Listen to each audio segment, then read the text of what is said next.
ایک دن حضرت عمر بیٹھ کے رو رہے تھے تو کسی نے کہا حضرت رو کیوں رہے ہیں؟ فرمایا کہ میں اس لیے رو رہا ہوں کہ فلاں پل سے بکریاں گزری ہیں، تو پل کے اندر شکستگی تھی، ٹوٹا ہوا تھا پل درمیان میں، اس میں ایک بکری کی ٹانگ ٹوٹ گئی ہے، تو میں ڈرتا ہوں کہ میرا رب یہ نہ پوچھے کہ عمر تو نے پل صحیح تعمیر نہیں کروائے تھے کہ ایک بکری کی ٹانگ کیوں ٹوٹی ہے۔ یہ ہے حضرت عمر رضی اللہ تعالی عنہ۔ اللہ اکبر۔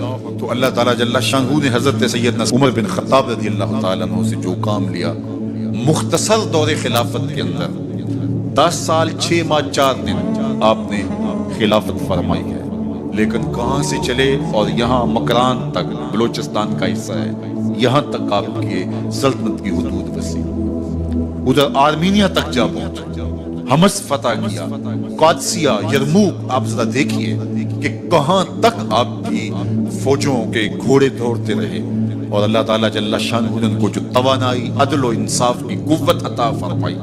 اللہ اکبر۔ جب زمین پہ عدل کیا ہو تو زمین بھی حکم مانتی ہے، اور حضرت عمر وہ تھے جن کا حکم ہوائیں بھی مانتی تھی، زمین بھی مانتی تھی، جن کا حکم جو ہے وہ آگ بھی تسلیم کرتی تھی اور دریا بھی ان کا حکم مانا کرتی تھی۔ مصر کے اندر یہ رسم بد جاری تھی کہ سال کے بعد ایک دوشیزہ کو زیورات پہنا کے اچھے لباس میں ملبوس کر کے دریا کی بھیڑ چڑھایا جاتا، اس کی قربانی دی جاتی، اس کا خون بہتا تو دریا چلتا۔ جب مسلمانوں نے مصر فتح کیا تو گورنر نے لکھا کہ اسلام تو اس طرح کی رسوم کی اجازت نہیں دیتا، لیکن خشک سالی ہے، لوگوں کی فصلیں ویران پڑی ہے، تو حضرت کیا کیا جائے؟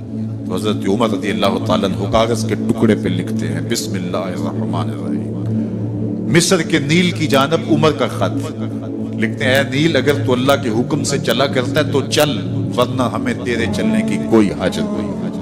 اور قاصد کو کہا یہ خط لے جاؤ اور جا کے دریائے نیل میں پھینک دو۔ قاصد جا کے خط دریائے نیل میں پھینک دیتا ہے، پانی آتا ہے، ایسا دریائے نیل چلا 14 صدیاں ہوئی ہیں آج تک کبھی بند ہی نہیں ہوا۔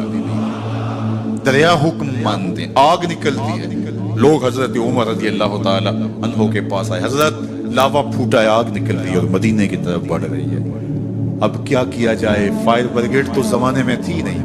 عمر نے اپنی قمیض اتاری، جس قمیض پہ 17 پیوند لگے ہوئے تھے چمڑے کے، کہا یہ قمیض لے جاؤ، جدھر آگ بڑھ رہی ہے آگے ڈھالنا، آگ پیچھے بھاگ جائے۔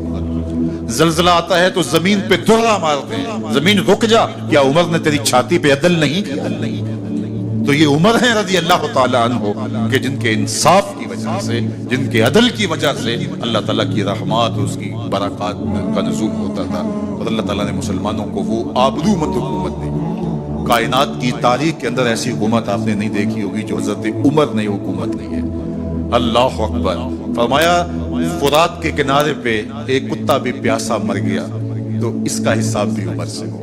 باہر سے سفیر آتا ہے اور آ کے پوچھتا ہے کہ میں امیر المومنین کے، مسلمانوں کے حکمران کے محل میں جانا ہے، تو مسکرا کے کہتے ہیں ہمارے امیر کا تو کوئی محل نہیں ہے۔ کہا کہاں ہے تمہارا امیر؟ کہا مسجد نبوی میں ہوگا یا بیت المال کی اونٹوں کی دیکھ بھال میں لگا ہوا۔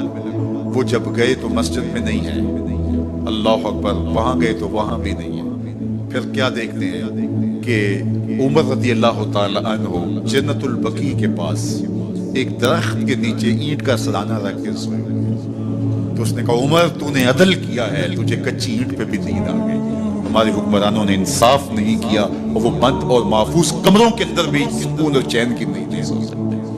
حضرت سیدنا عمر رضی اللہ تعالیٰ عنہ نے اس طرح امور سلطنت نبھائے، آپ دن کو لوگوں کی دیکھ بھالی کرتے، لوگوں کی ضروریات سنتے سمجھتے، اور جب رات پڑتی لوگ سو جاتے، عمر مدینے کی گلیوں میں پہرا دیتے۔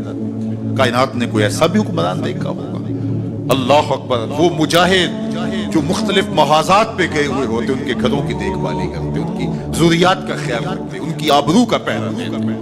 راتوں کی تنہائیوں کے اندر حضرت عمر اٹھتے اور جا کے گشت کرتے، چکر لگاتے، دیکھتے کوئی آنکھ پر نام نہ ہو، مفلسی کا کسی گھر میں ماتم نہ ہو۔